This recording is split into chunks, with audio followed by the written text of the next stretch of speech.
En esta noche nosotros vamos a tener una breve reflexión. ¿Y cómo titula? Mi testimonio, una vida crucificada con Cristo. Mi testimonio, una vida crucificada con Cristo. Y nosotros en esta noche vamos a tener dos objetivos. En primer lugar, aprender un poco más acerca de Gálatas. Vamos a aprender de Gálatas, vamos a aprender un poco de Pablo. Y en segundo lugar, entonces, entender que todo eso es en primera persona. Cada una de las reflexiones, requerimientos e indicaciones son acciones que deben recaer ¿en quién? ¿En quién? En mí. Todas las acciones, requerimientos e enseñanzas tienen que recaer en mí. Entonces, en primera instancia, vamos a conocer quién era Pablo, breve expresión histórica, vamos a ver un poco de biografía y también entonces ver sus enseñanzas. Es bueno saber lo siguiente. Saulo, antes de ser Pablo, fue un religioso. Saulo, antes de ser Pablo, fue un ¿qué? Un religioso. Y lo interesante dentro de esta definición o externar es que cada uno de ustedes, ¿qué son? ¿Qué son ustedes? Parece que no son religiosos. ¿Y qué son? ¿Qué son ustedes que no son religiosos? Pablo siendo religioso, y eso se lo puede ver en Hechos, capítulo 22, versículo 3. También Pablo era un conocedor de la ley. ¿Y usted conoce la ley?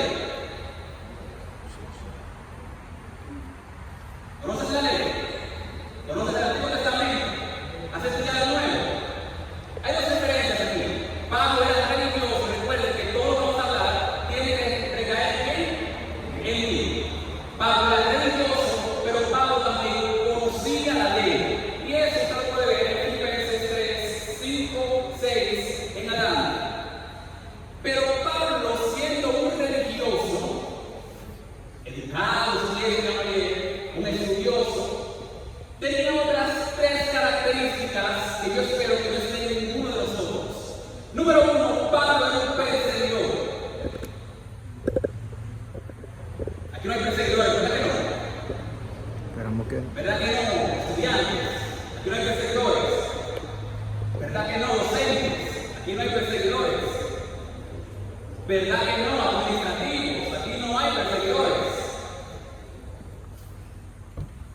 Segunda característica era que Pablo, siendo religioso, siendo un conocedor de la ley, era un torturador. Y no hay torturadores, ¿verdad que no? Dios mío. Y fíjense, religioso, torturador, religioso, perseguidor, pero religioso, asesino. Y ya hablamos algunos miércoles atrás de cómo yo puedo ser un asesino del prójimo. Pero aquí no hay eso. Aquí todos somos religiosos, correctos, conocedores de la ley y que nuestro testimonio que refleja. Amén. ¿Cómo yo digo que no soy un perseguidor, que no soy un torturador, que no soy un asesino? Mi testimonio necesita reflejar un cambio dramatical y no por mí, eso lo vamos a ver más adelante, es por quién está en mí.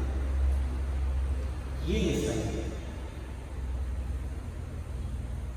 Viendo esta pequeña introducción dramática, como nuestro maestro Gutiérrez siempre nos dice, tienen que hacer una introducción dramática que capte la atención. Y ya teniendo la atención de todos ustedes, entonces vamos a entrar en un poquito más de contexto. Luego de saber aquellas características de Saulo, también es bueno saber que Saulo, mientras se educaba a los pies de Gamaliel, luego perseguía a los cristianos, Pablo, mientras va a Damasco, cosas que ustedes conocen, también, esto es un poquito pequeña, también recibe un cambio drástico cambio que lo lleva a hacer algo. Recuerden que todo cambio tiene que llevarme a hacer algo. Aquí usted puede ver diferentes viajes, diferentes, no vamos a entrar en los detalles, obviamente por el tiempo, pero aquí están todos los viajes que dio Pablo luego de ser transformado. Pero ¿qué hacía Pablo en todos los viajes? ¿Qué hacía Pablo? A través de su testimonio, a través del evangelio que él había conocido, a través de lo que él podía experimentar, entonces compartía. Porque tu testimonio necesita reflejar a quien tú estás compartiendo. Si no lo estás haciendo, si no estás compartiendo, es porque no lo estás viviendo. Porque compartir es un resultado de vivir. Si a ti no te importa que otras personas conozcan de Cristo, de lo que Él hizo en la cruz, es porque tú mismo no lo estás experimentando. Y el mismo texto, Gálatas 2:20, lo externa en su primera parte. Eso vamos a ver más adelante. Solo crea un poco de curiosidad para que se mantengan despiertos. Cuando Pablo es llamado al apostolado, realiza los diferentes viajes que ustedes ven en pantalla. Pablo entonces, en nuestro texto específico, a Gálatas, tiene un objetivo principal. Pero hablemos un poco de Gálatas antes de nosotros irnos a ese objetivo que nuestro apóstol pues nos presenta.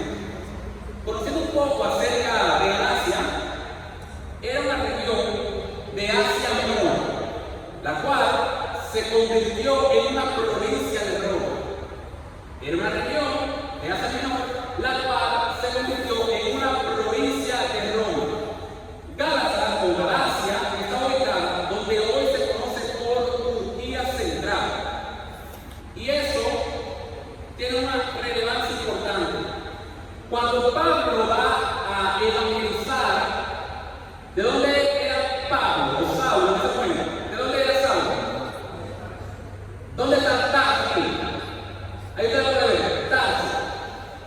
Pero Pablo, cuando se dirigía a Galacia, a esta región, entonces hay diferentes ciudades las cuales Pablo lleva el evangelio. Por eso, cuando usted va a leer Gálatas, tiene que tener mucho cuidado, porque ¿a quién en específico Pablo está hablando? ¿A qué parte de Galacia? Porque decimos sí, fue escrito para los de Galacia, pero ¿a qué parte de Galacia? Hay dos teorías. La primera es que Pablo le escribió a la parte de Galacia que estaba en el norte. Eran esas partes rurales, las montañas, aquellos que eran tan intelectuales. Pero conociendo nosotros al público que Pablo se refería, ¿a quién ustedes creen que realmente se dirigió? Al público intelectual en el sur, sostienen algunos, donde se encontraba Licia, donde se encontraba Frigia, donde se encontraba Listra y Derbe. Pablo era muy intencional con lo que hacía. Él tenía un mensaje específico, tenía una dirección específica y sabía entonces qué Pablo quería alcanzar. Y ahora me gustaría externar la pregunta a ustedes: ¿cuál es su objetivo como cristianos? ¿Cuál es su meta como cristianos? ¿Cuál es tu testimonio como uno que fue crucificado por Cristo? Pablo está hablando de su experiencia. Recuerden que primero era Saulo, perseguidor, matador, insultador, burlador, recibe la conversión, se transforma en Pablo y comienza entonces a evangelizar. Dentro de todo eso, cuando Pablo se dirige a Galacia, se va a la ciudad específica, planta la iglesia, se va entonces a viajar, porque Pablo sabía que el evangelio necesitaba estar en qué? En movimiento. El evangelio necesita estar en qué? En movimiento. Se planta la iglesia y ¿qué tenemos que hacer? Ir a otro lugar. Pero tiene que ir a la vida, ¿verdad que sí?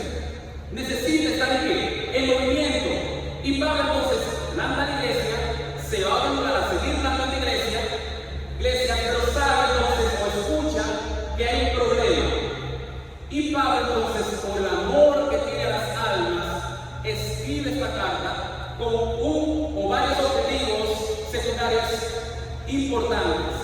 En primer lugar, Pablo escribe esta carta porque hay un problema con los gentiles que recibieron la conversión. Y es bueno detenernos un poquito aquí. Gentiles, personas no judías, personas que nunca antes tuvieron contacto con Jesús. Esas personas reciben el Evangelio de Pablo. Entonces, ¿qué hacen? Se convierten al Evangelio, pero después entonces hay problemáticas en la iglesia.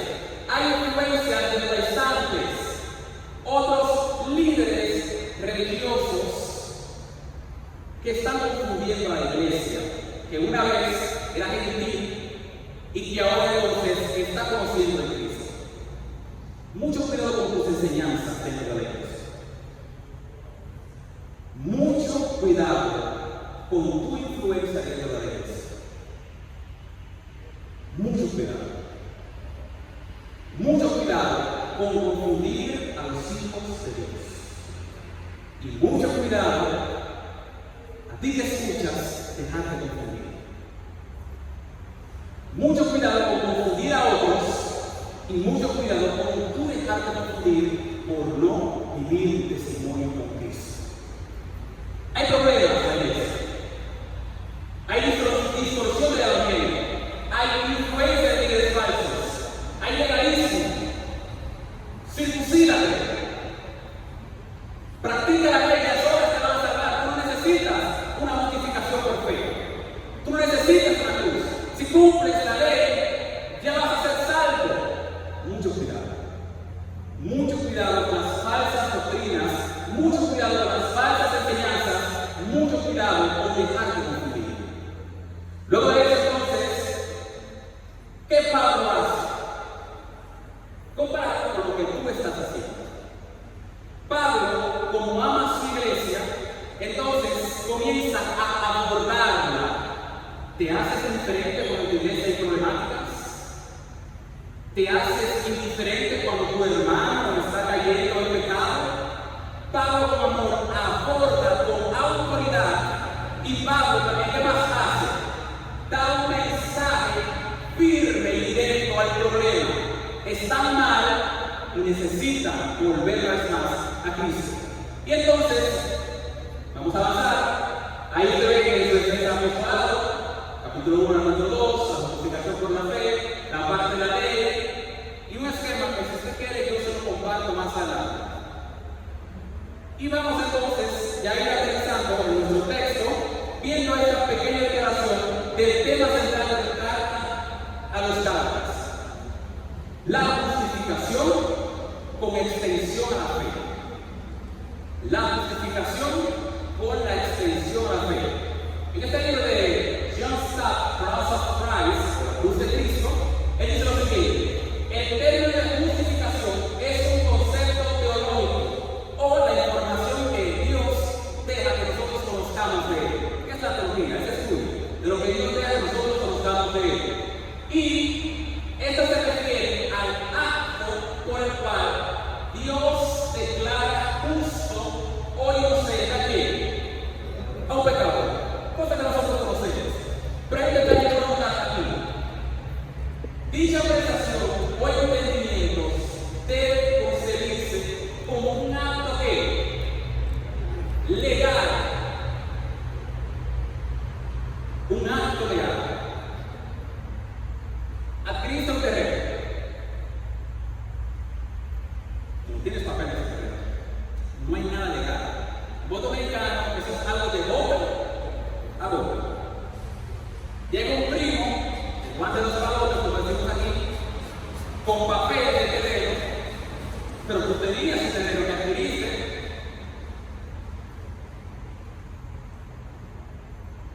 La salvación, esa sustitución, esa justificación, aparte de que no solamente es una transformación moral interna, donde tú vives correcto dentro de un público, donde tú haces lo que tienes que hacer, es algo legal. El cuerpo de Cristo es el único contrato que nos asegura a nosotros, es algo verídico.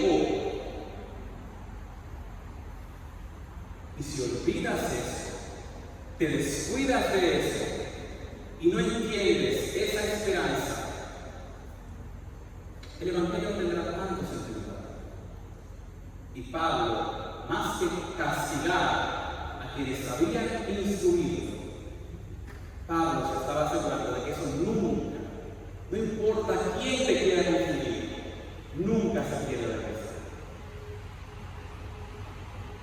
Lo que Cristo hizo es verídico. Lo que Cristo hizo es real. La crucifixión de Cristo fue un acto legal que evita una transformación a todos aquellos que permiten que sea una realidad en su vida.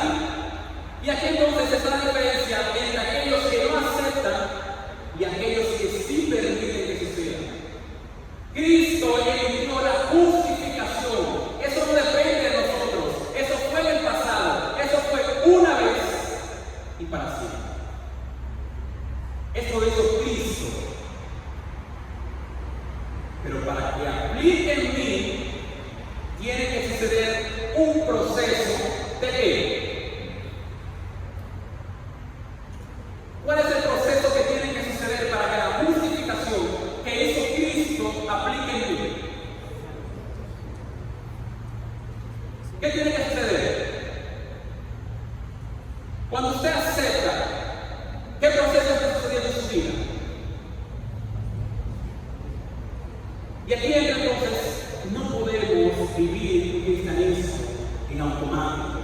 Tenemos que ser racionales con el cristianismo. Cristo nos justifica toda nuestra maldad. El castigo que nos tocaba como pecadores, Cristo lo toma. Legalmente representa su cuerpo. Es real. Pero nosotros, en el proceso, entonces tenemos que hacer la separación que entre entonces lo que aplica en mí o lo que yo tengo que hacer, la santificación. Y mientras yo vivo esta vida, entonces voy a un texto y aquí vamos a desglosar, a aterrizar y a comenzar a practicar. Con Cristo, el que justifica lo que yo no puedo hacer, donde yo no tengo inferencia, donde yo no puedo hacer nada, eso lo hace Cristo. Pero ¿en quién recae eso? Lo que hace Cristo, ¿en quién recae eso? Parece que tú no lo has entendido, por eso no recae en ti.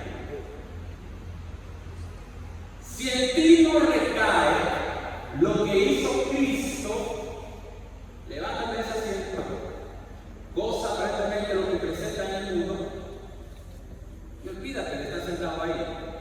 Porque si tú no has entendido qué recae en ti por Cristo,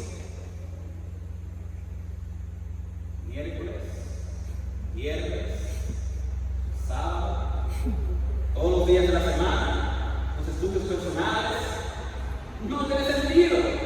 Porque ¿de qué sirve una vida sin la justificación de Cristo, pero mi aceptación y la santificación? Cristo, eso está perfecto. Sin Cristo no hay nada. Estoy juntamente crucificado. Cristo justifica, pero yo tengo que aceptar y vivir crucificado. ¿Qué nos dice el texto aquí? Cuando usted se va al verbo, estoy, no es estaba o estuve, en un pasado que ya se concluyó, es que yo acepté, y fíjense por qué el bautismo tiene que ser algo racional. No me voy a bautizar cuando yo era un recién nacido. Usted tiene que saber lo que está haciendo. Aunque no tenga todas las informaciones, tiene que saber lo que está haciendo. Usted acepta, perfecto. Y piensa, crucificado con Cristo. Respira, crucificado con Cristo. Se baña, crucificado con Cristo. Toda su vida necesita estar crucificado con Cristo, porque ese es el proceso de la santificación. Por eso el estado del verbo me da a mí esa indicación de que yo necesito constantemente, cada segundo vivir crucificado con Cristo. Porque automáticamente lo que Cristo hizo que recae en mí, y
¿Y cómo yo tuve en mente?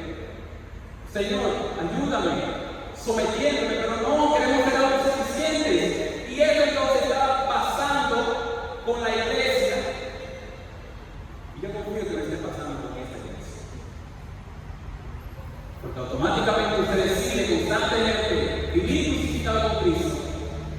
Usted no se deja de vivir físicamente,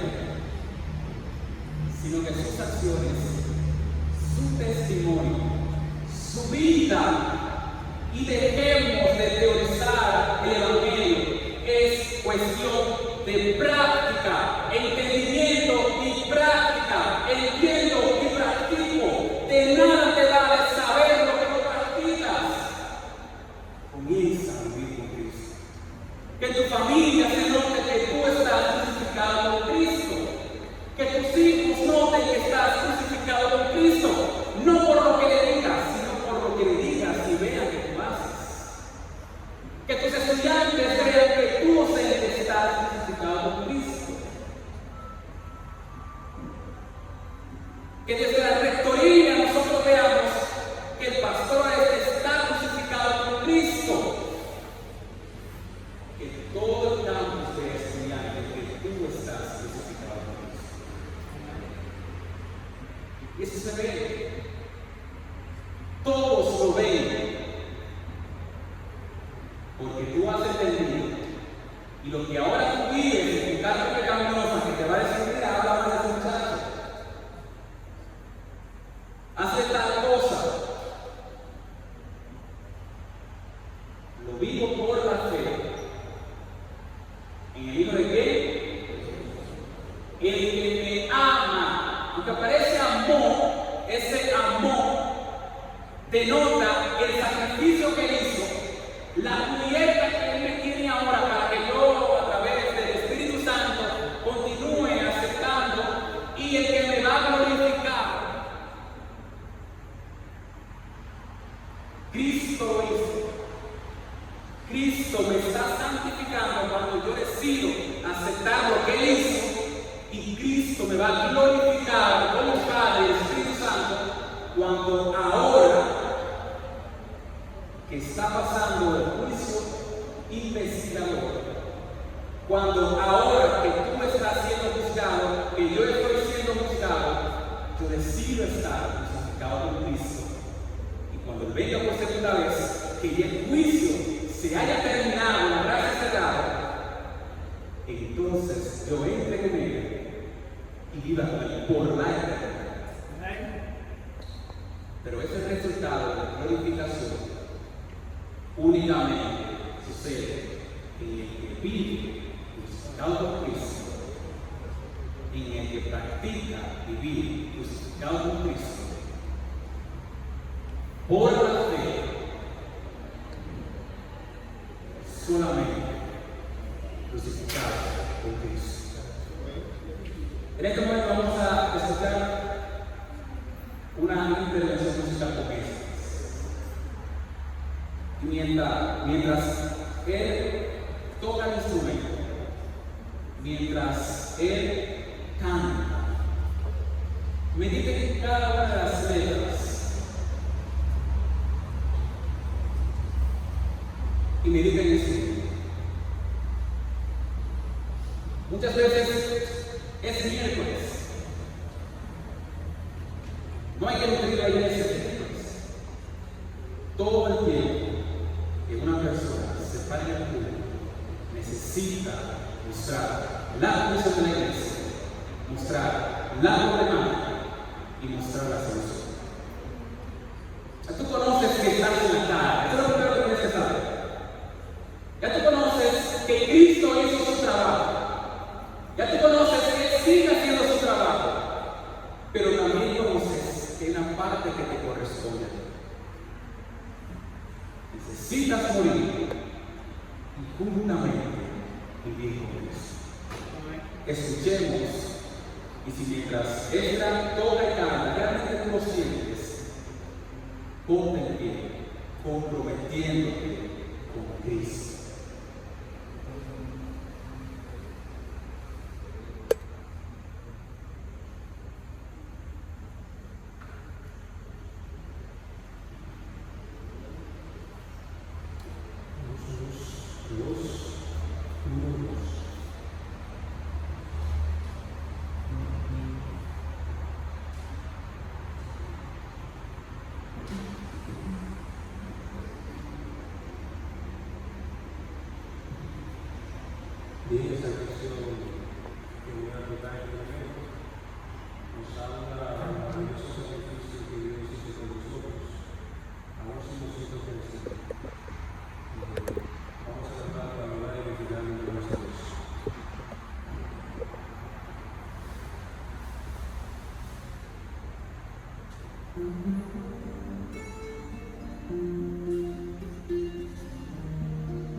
Amado Señor, en este momento nosotros entregamos nuestras vidas.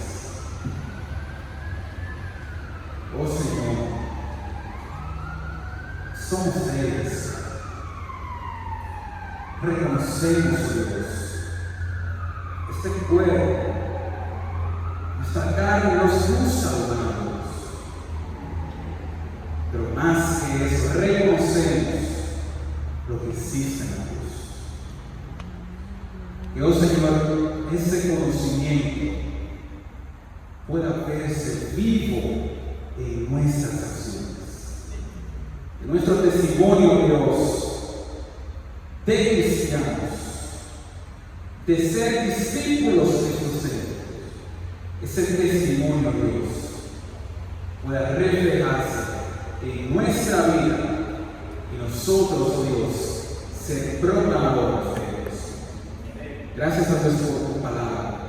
Gracias por recordarnos lo que ya sabíamos. Que de ahora en adelante, Padre, lo practiquemos y que vidas comenzando con la nuestra sean transformadas. Estamos agradecidos a Dios, reconociendo y aceptando tu voluntad en el nombre de Cristo Jesús.